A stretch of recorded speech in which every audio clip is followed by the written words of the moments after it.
नमस्कार दोस्तों, धर्म रहस्य चैनल में आप सभी का स्वागत है। पिछली बार की कथा को आगे बढ़ाते हुए जानते हैं इस कथा में आगे क्या घटित हुआ था। नगर के मध्य स्थित तांत्रिक महासंघ से 3 मोहरों वाला संदेश आया। उस पर मंत्र अंकित थे। सामान्य तांत्रिक के लिए पढ़ना भी वर्जित। संदेश छोटा था। केंद्र बनना अपराध है। सत्ता साझा की जाएगी या नष्ट की जाएगी। कालीनाथ ने पहली बार संदेश नहीं जलाया, उसने उसे राख में दबा दिया, क्योंकि कुछ युद्ध आग से नहीं राख से लड़े जाते हैं। तांत्रिक महासंघ कोई एक समूह नहीं था, वह अनुबंधों का जाल था। यक्षिणी, डाकिनी, हकिनी, काकिनी और निम्न पिशाच शक्तियों के बीच वे साधना नियंत्रित करते थे। किसे क्या मिलेगा यह तय करते थे। और सबसे बड़ा नियम था, कोई एक केंद्र नहीं बनेगा। कालीनाथ अब केंद्र बन चुका था। महासंघ ने आक्रमण नहीं किया, उन्होंने आरोप भेजे। नगर में अफवाह फैली, श्मशान में अनैतिक साधनाएं होती हैं, सिद्धियां बेची जाती हैं, लोग मानसिक रूप से नष्ट हो रहे हैं। कालीनाथ ने सफाई नहीं दी, क्योंकि वह जानता था जो सफाई देता है वह पहले ही दोषी मान लिया जाता है। कालीनाथ ने अपने चारों ओर कोई सेना नहीं बनाई। उसने केवल कहा, जो रहेगा वह साक्षी रहेगा। यह निर्णय महासंघ को चुभा, क्योंकि साक्षी सबसे खतरनाक होते हैं। वे झूठ नहीं लड़ते, वे सच को खड़ा रहने देते हैं। अमावस्या की रात नगर के एक प्रसिद्ध तांत्रिक की साधना विफल हुई। कोई हस्तक्षेप नहीं, कोई प्रतिरोध नहीं, केवल शक्ति ने उत्तर देना बंद कर दिया। महासंघ समझ गया, यह चुनौती नहीं, घोषणा है। भैरव प्रकट हुए, इस बार उग्र।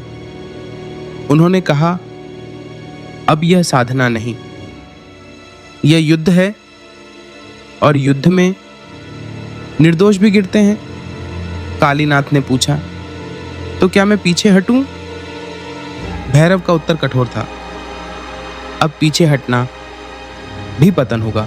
कालीनाथ ने एकमात्र नियम घोषित किया, कोई बलि नहीं, कोई देह नहीं, केवल अनुबंध टूटेंगे। यह नियम महासंघ की जड़ों पर वार था, क्योंकि उनकी शक्ति अनुबंधों पर टिकी थी। डर और लालच से बने अनुबंध नगर की हवा बदली। मंत्र असफल होने लगे, स्वप्न उग्र हो गए। तांत्रिकों को अपने ही विचारों से डर लगने लगा। लोग कहने लगे, कालीनाथ युद्ध नहीं लड़ रहा, वह व्यवस्था तोड़ रहा है, और व्यवस्था टूटे तो रक्त बहना तय होता है। नगर जागा, पर सामान्य नहीं। लोगों ने देखा कि तांत्रिक अपने मंत्र भूल रहे हैं, यंत्र निष्क्रिय हैं, देवता मौन है। किसी ने कुछ छीना नहीं, किसी को मारा नहीं, फिर भी सब कुछ कमजोर पड़ रहा था। यह युद्ध रक्त का नहीं था, यह उत्तर न मिलने का युद्ध था। कालीनाथ ने कोई मंत्र नहीं पढ़ा, उसने केवल साक्षी बनाए। जो शिष्य रुके थे वे युद्ध में नहीं उतरे, वे केवल देखते रहे, और जो देखा गया वह छिपा नहीं रह सका। नगर में कहानियां फैलने लगीं, सच्ची, भयावह, अनकही। सत्ता को सबसे ज्यादा डर सच से लगता है। एक रात कालीनाथ के सामने वह खड़ा था, वही जो वह स्वयं हो सकता था। एक प्रतिबिंब, सत्ता से भरा, निर्दय। उसने कहा, तू भी तो केंद्र बन गया है, फर्क क्या है? कालीनाथ पहली बार उत्तर नहीं दे पाया, क्योंकि प्रश्न सत्य था। भैरव प्रकट हुए, पर इस बार उग्र नहीं थे। उन्होंने कहा, रक्त के बिना युद्ध जीतना कठिन है, क्योंकि अंत में कोई दोषी नहीं दिखता। कालीनाथ ने पूछा, तो विजय क्या है? भैरव का उत्तर धीमा था। जब तू जीतना छोड़ दे। कालीनाथ ने अपना नाम छोड़ दिया। उसने श्मशान छोड़ा, केंद्र भंग किया, सभी अनुबंध तोड़ दिए। लोग चिल्लाए, तू भाग रहा है।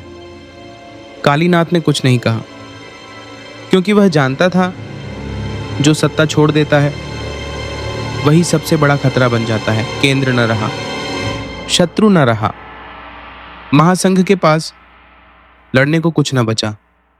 अनुबंध स्वतः टूटने लगे, क्योंकि भय का स्रोत अब अनुपस्थित था और बिना भय सत्ता जीवित नहीं रहती। कई वर्ष बाद एक साधक ने श्मशान में एक आवाज सुनी, मार्ग देखना है तो केंद्र मत बनना। किसी ने पूछा, कालीनाथ कहाँ है? उत्तर आया, जहां साधना सत्ता नहीं बनती। यह थी अब तक की कथा। आप सबका दिन मंगलमय हो। जय मां पराशक्ति।